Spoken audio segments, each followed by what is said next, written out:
সন্দেশখালীতে পরিকল্পনা করে অসম্মান করা হয়েছে মেয়েদের। বোলপুরের সাঁইথিয়ার জনসভা থেকে এমনই অভিযোগ করেছেন তৃণমূল নেত্রী মমতা বন্দ্যোপাধ্যায়। তিনি বলেছেন, মেয়ের কাছে টাকা বড় নয়, আত্মসম্মান, গরিমা, মায়ের শাড়ির আঁচলের সম্মান অনেক বেশি। নির্বাচনে জিততে সন্দেশখালীকে নিয়ে ব্লুপ্রিন্ট তৈরি করা হয়েছে। চক্রান্ত করলে তা একদিন সামনে আসবেই। উল্লেখ্য, চলতি বছরের শুরু থেকেই সংবাদ শিরোনামে রয়েছে সন্দেশখালী। ইডির উপর হামলার ঘটনাকে কেন্দ্র করে অশান্তির সূচনা হয়েছিল।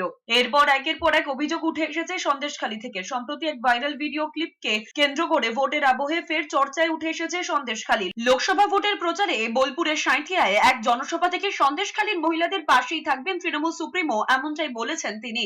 আমার সন্দেশখালীর মা বোনদের কিভাবে প্ল্যান করে মেয়েদের অসম্মান করেছে দেখেছেন?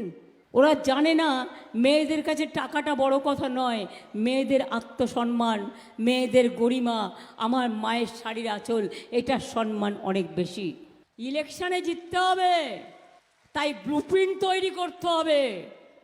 বলে না, বেশি বার বেরো না, ঝড়ে পড়ে যাবে।